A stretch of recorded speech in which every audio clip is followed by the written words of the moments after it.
यंदाचे ऊस आंदोलन स्वाभिमानीच्या इतिहासात सर्वात दीर्घकाळ चाललेलं आंदोलन आहे. गतवर्षीचे 3,000पेक्षा जास्त मागितलेले आहेत.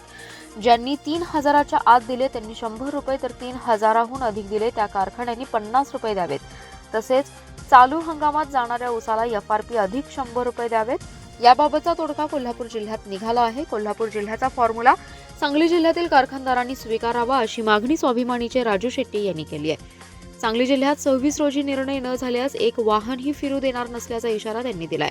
कोल्हापूर जिल्ह्यात आंदोलन यशस्वी झाल्यानंतर सांगली जिल्ह्यातील ऊस उत्पादकांच्या प्रश्नांबाबत शेट्टी यांनी भूमिका स्पष्ट केली.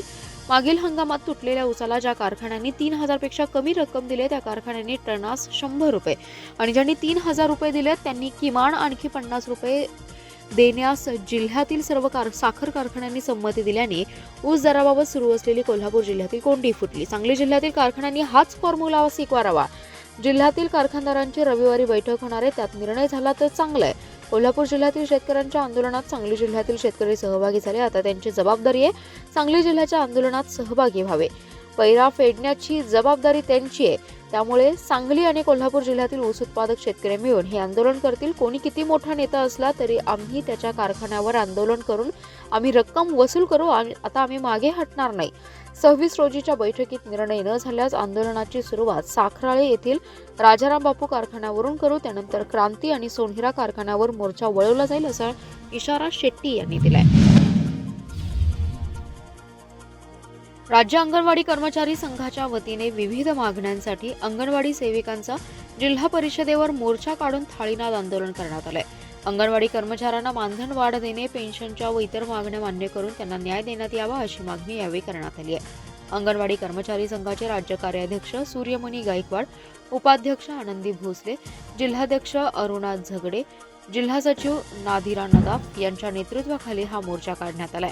एसटी स्टँडवरून सुरू झालेल्या या मोर्चात मोठ्या संख्येने अंगणवाडी सेविका सहभागी झाल्या होत्या. यावेळी अंगणवाडी कर्मचारी संघाच्या वतीने मुख्यमंत्री, पालकमंत्री आणि प्रशासनाला देण्यात आलेल्या निवेदनात म्हटले की राज्य शासनाने एप्रिलपासून अंगणवाडी सेवकांना 1,500 रुपये, मिनी अंगणवाडी सेविकांना 1,250 रुपये व मदतनीसांना 1,000 रुपये मानधन वाढ जाहीर केली होती. याचबरोबर पेन्शन, ग्रॅज्युएटी, मोबाईल देण्याचं आश्वासन दिलं होतं. परंतु अद्याप प्रशासनाकडून याबाबत कोणतेही निर्णय घेतले नाहीत. अंगणवाडी सेविका आणि मदतनीस यांना भय्यू मानधन वाढ जाहीर करावी.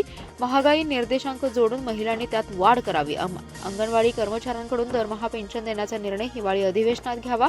मुख्य सेविका पर्यवेक्षकांची पदे 2001 व 2002च्या शासन निर्णयानुसार भरावीत आदी मागण्या यावेळी करण्यात आल्या.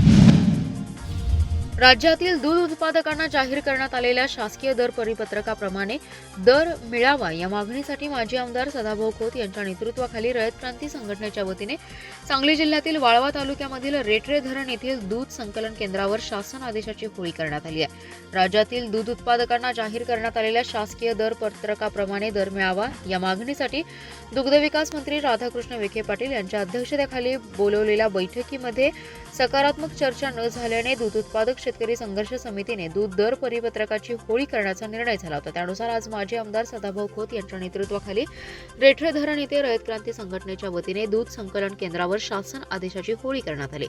यावेळी DK पाटील, अमोल पाटील, सरपंच संदीप खोत, प्रशांत पाटील, सुहास पाटील, महादेव खोत, योगेश शिंगाडे आणि शेतकरी उपस्थित होते. राज्य शासनाने दिनांक 24 जुलै 2023 रोजी काढलेल्या दूध दर परिपत्रकाप्रमाणे सहकारी आणि खाजगी दूध संघ दूध उत्पादकांना दर देत नाहीत. त्यामुळे शेतकऱ्यांचा प्रचंड प्रमाणात हाल होते. शासनाने लवकरात लवकर निर्णय घेतला नाही तर राज्यामध्ये दूध आंदोलनाचा भडका उडेल असा इशारा माजी मंत्री सदाभाऊ खोत यांनी दिलाय.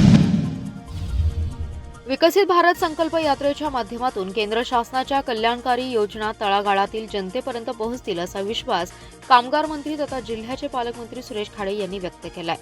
जिल्ह्यातील 696 ग्रामपंचायतीमध्ये शासकीय योजनांचा जागर केला जाणार आहे. केंद्र शासनाच्या विकसित भारत संकल्प यात्रेचा प्रारंभ जिल्हा परिषद आवारात पालकमंत्री खाडे यांच्या हस्ते चित्ररथांना हिरवा झेंडा दाखवून करण्यात आलाय. यावेळी जिल्हाधिकारी डॉक्टर राजा दयानिधी, जिल्हा परिषद मुख्य कार्यकारी अधिकारी तृप्ती धोडमिसे, अतिरिक्त मुख्य कार्यकारी अधिकारी निखिल ओसवाल, उपमुख्य कार्यकारी अधिकारी शशिकांत शिंदे, प्रमोद काळे, श्रीकांत शिंदे यांच्यासह अधिकारी नागरिक उपस्थित होते. पालकमंत्री खाडे म्हणाले, 6 चित्ररथाच्या व्हॅनद्वारे प्रत्येक तालुक्यात जाऊन शासनाच्या कल्याणकारी योजनांची माहिती लाभार्थींपर्यंत पोहोचवली जाईल. स्थानिक लोकप्रतिनिधी, पूर्वी लाभ मिळालेले लाभार्थी यांच्या उपस्थितीत या व्हॅनचं स्वागत केलं जाईल. वंचित लाभार्थ्यांची नोंदणी केली जाईल. योजनांचा लाभ तळागाळातील लाभार्थ्यांपर्यंत पोहोचवला जाईल. जिल्ह्यातील 696 ग्रामपंचायतमध्ये शासकीय योजनांचा जागर केला जाईल असं त्यांनी सांगितलंय. शेतकऱ्यांची फसवणूक करण्याचं पाप करून आंदोलनाला यश मिळालं म्हणून स्वतःच्याच अंगावर गुलाल टाकण्याचं काम केले असल्याची टीका सदाभाऊ खोत यांनी आज स्वाभिमानी शेतकरी संघटनेचे माजी खासदार राजू शेट्टी यांच्यावर केली आहे.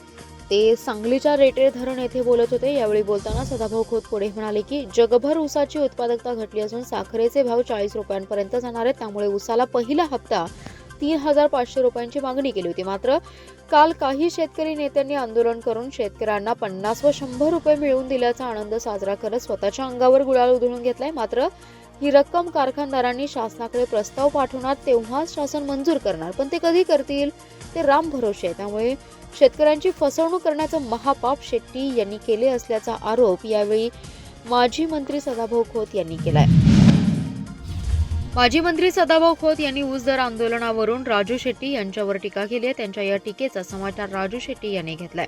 माझ्यावर गेल्या 20 वर्षांपासून हा आरोप होतोय. एका हाकेवर हजारो लोक रस्त्यावर उतरतात.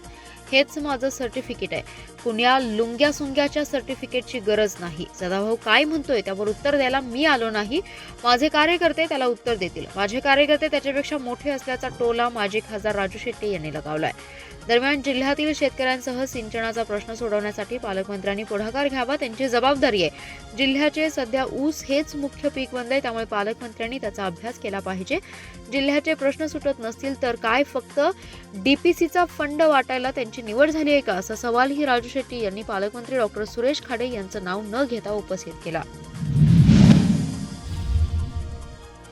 भाजपा हा पक्ष फक्त आश्वासनाचा पक्ष दिसतोय. जिल्ह्याचे पालकमंत्री सुरेश खाडे यांनी ऊस दराच्या आंदोलनाकडे लक्ष देऊन निर्णय घ्यावा, अन्यथा कोल्हापूरचा वणवा सांगली जिल्ह्यात पेटल्याशिवाय राहणार नाही, असा थेट इशारा स्वाभिमानी शेतकरी संघटनेचे अध्यक्ष राजू शेट्टी यांनी भर व्यासपीठावर पालकमंत्री सुरेश खाडे यांना दिलाय.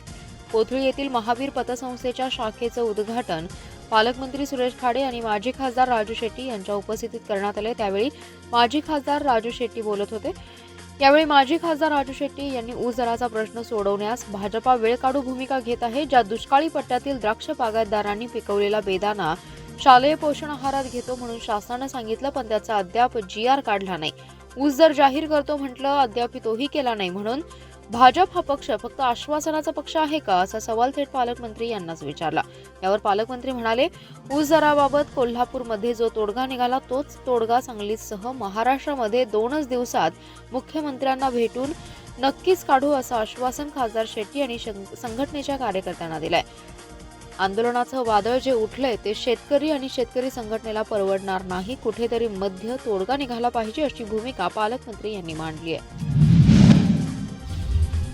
दुष्काळाच्या स्थितीमुळे कोयना धरणातून सिंचनासाठी पाण्याची मागणी वाढू लागली आहे. त्यामुळे सांगली पाटबंधारे विभागाच्या मागणीनुसार कोयनेच्या पायथा वीजगृहाचे 1 युनिट सुरू करून 1050 क्युसेक वेगाने विसर्ग सुरू आहे. पावसाळ्यापासून सांगलीतील सिंचनासाठी आतापर्यंत तिसऱ्यांदा पाणी सोडण्यात आले, तर धरणात सध्या 85 टीएमसी साठा शिल्लक आहे. कोयना धरणाची पाणी साठवण क्षमता 105.25 टीएमसी इतकी आहे. या पाण्यावर पिण्याचं पाणी, सिंचन योजना आणि वीज निर्मितीही अवलंबून आहे. मात्र यंदा या धरण क्षेत्रात पर्जन्यमान कमी झालं, त्यामुळे धरणातील पाणीसाठा 94 टीएमसी पर्यंतच पोहोचला होता. त्याचबरोबर साताऱ्यासह सांगली जिल्ह्यातही पाऊस कमी आहे, त्यामुळे धरणातून पाणी सोडण्याची मागणी होते. आताही सांगली पाटबंधारे विभागाकडून सिंचनासाठी पाण्याची मागणी करण्यात आली, त्यामुळे कोयना धरणातून दुपारी 1च्या सुमारास पाणी सोडण्यात आले. पायथा वीजगृहाचे 1 युनिट सुरू करून 1050 क्युसेक वेगाने विसर्ग सुरू करण्यात आलाय. हे पाणी कोयना नदी पात्रात जात आहे, तर मागील महिन्यातही सांगलीतील सिंचनासाठी धरणातून पाणी सोडण्यात आलं होतं. त्यावेळी पायथा वीजगृहातील दोन्ही युनिट सुरू करून विसर्ग करण्यात आलेला. सध्या सांगलीतील सिंचनासाठी किती पाणी सोडण्यात येणार आहे याबाबत दुपारपर्यंत निश्चिती नव्हती. तरीही आणखी काही दिवस धरणातून सांगलीतील सिंचनासाठी विसर्ग सुरू राहील असा अंदाज आहे. रेटरे धरण, धुमाळवाडी आणि मरळनाथपूर गावच्या शिवारात वाकुर्डे बुद्रुक योजनेचं पाणी सोडण्यासाठी वारंवार निवेदने देण्यात आली होती. याची दखल न घेतल्यामुळे शेतकऱ्यांनी वारणा पाटबंधारे विभागाच्या पेठ येथील कार्यालयात अधिकाऱ्यांना घेराव घालत ठिय्या आंदोलन केलंय.